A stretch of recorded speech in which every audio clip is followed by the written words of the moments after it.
Right, welcome back to the course. Now, in this second part of it, I'm going to be showing you a new way to draw with colored pencils. The two ways that I'm going to be showing you in this course are the two most popular ways to draw with colored pencils. So, the first one we did that was really opaque and really solid and you couldn't see any paper through it, that was the first one I taught you. Now, I'm going to show you a second version, which is going to be much softer and it's going to require lots of layers, and you're going to be able to see the paper through your drawings. So to start out, I have a color scheme right here. You can go ahead and pause this lecture if you need to go and find these colors. So I have a brown, then I have a violet color and our purple we used with our butterfly, and then I have a nice orange here. So what we're going to be doing is I'm going to be showing you how to layer or burnish these colors together. The reason why we do this is because it helps us get colors that we want if we don't have them, and it gives us really nice tones through our drawings. So it's also going to be used for blending later on. This is how we blend with this new drawing style. So before I keep on talking about how we do this new drawing style, let's just go ahead and dive in and I'll show you how it works. So first off, let's just go ahead and draw in a black box with our black colored pencil. Just so it's easier and we have a space to draw with. And we'll do another one up here as well.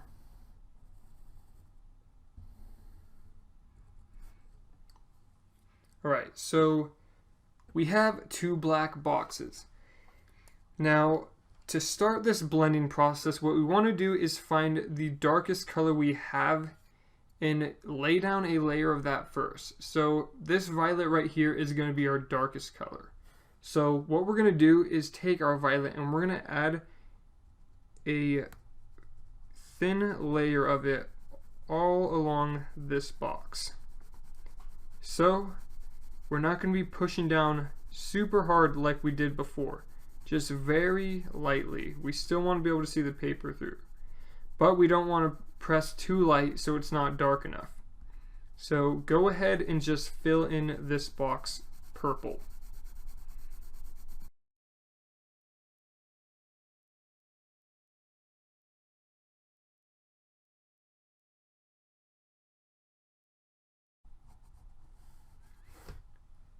Alright, now this is where our layering process comes in. So as you can see, our purple is pretty light compared to what our purple color actually is. It's not very dense. So what we're going to do that same exact thing and put another layer over this purple to make it even darker.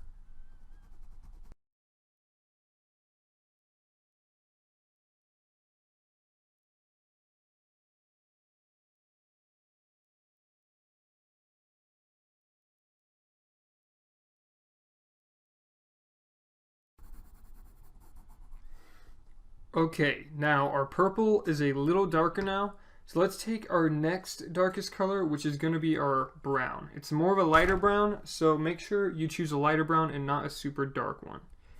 So let's go ahead and add a layer of our brown now.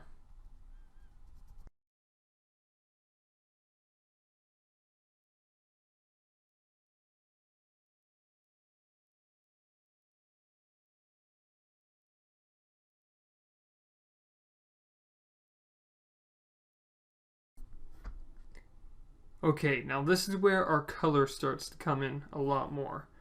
We're going to now add a layer of our lighter purple right here, and then we're going to add a layer of our orange. So let's go ahead and add a layer of our purple, and this time we're going to press a little bit harder than usual just so we can fill up some of these gaps where the paper is showing through, but not too much. We don't want it to look like a painting or plastered to the paper like our other project with the butterfly.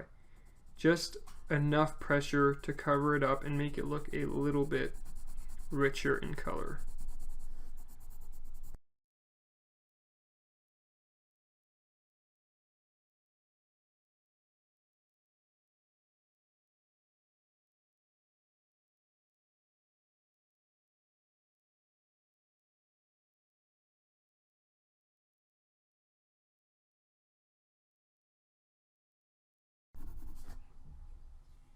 Okay, now let's add our orange.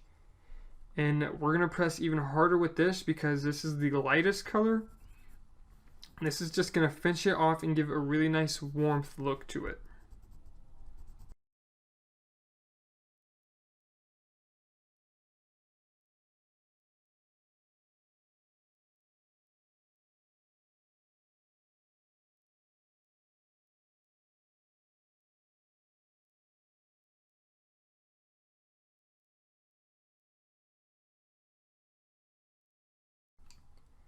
And there you go.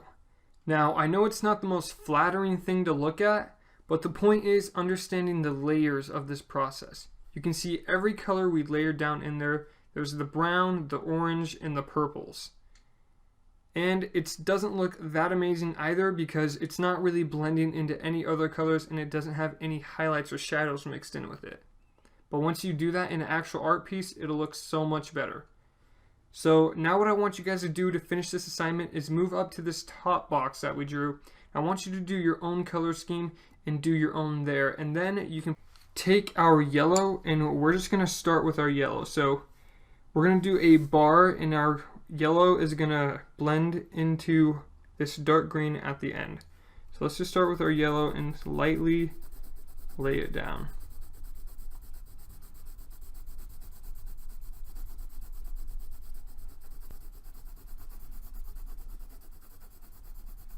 Just like that.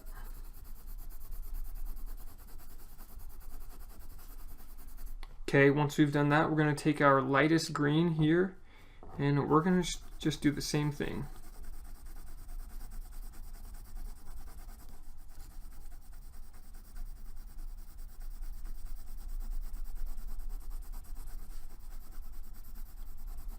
Make sure not to put these right next to each other. As you can see, I left a little tiny space in between them because that's where the blending process is going to happen, right in here.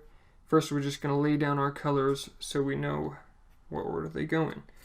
So now let's take our mid-tone green and put some down next to our light green.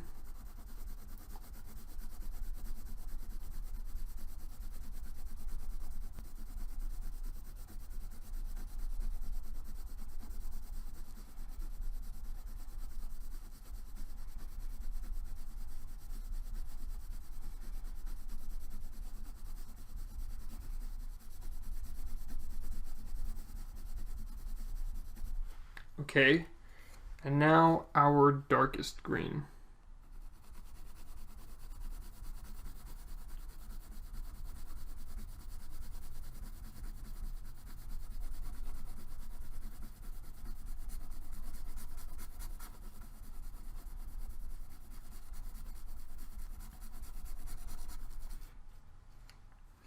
Okay, so with blending this, you might be wondering how this requires layering.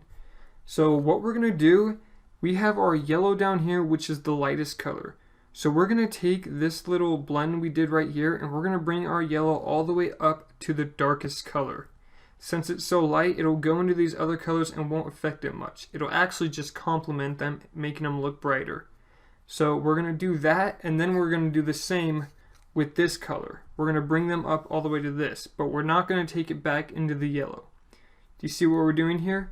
So the light color, it moves all the way up to the darkest, and then we go to the next one and move all the way up, and then we're going to go with this one and move into here. We're never going to go back and put a darker color into the lighter color. So let's go ahead and take our yellow and we're just going to bring it all the way up through these colors.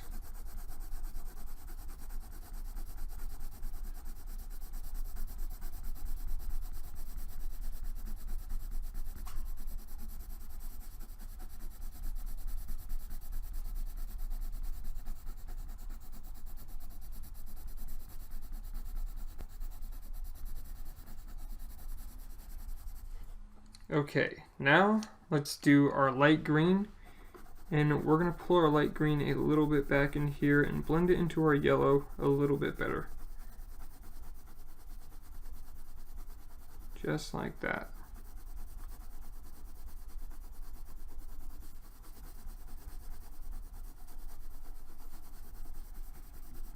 Then we'll bring it all the way up just like the yellow.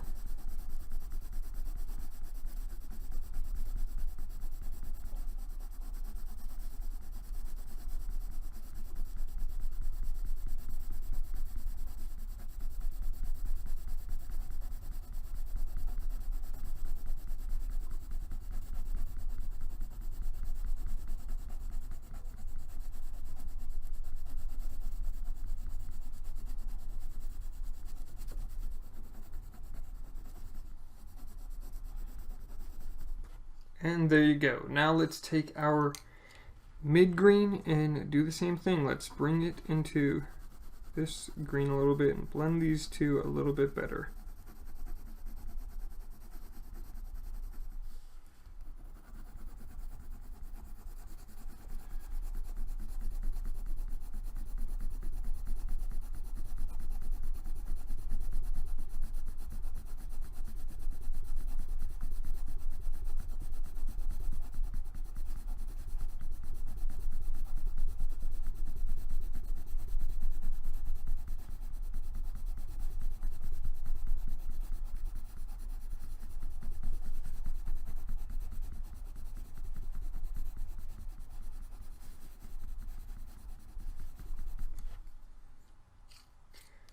Now let's take our darkest green and go over this section a little bit.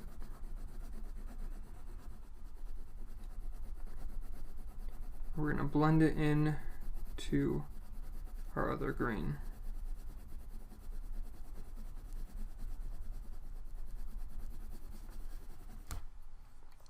Alright, and this is where more of the layering process comes into. What we're going to do is we're going to take our yellow and bring it back all over this again, and then we're going to do it again with this and that color, and keep on doing that until we have the blend we want. So continue repeating this process until you're satisfied with the coloration and the blend you have. So let's continue doing this.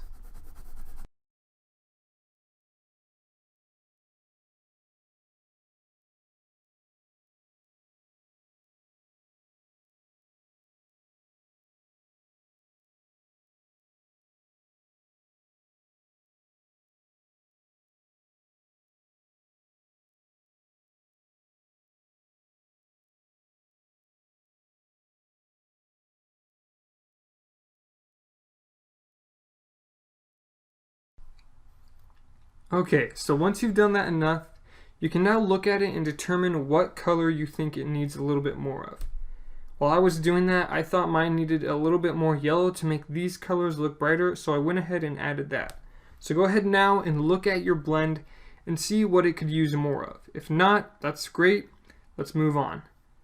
So I know this takes up a little bit more time than the other technique, and I favor the other technique a little bit more because of that.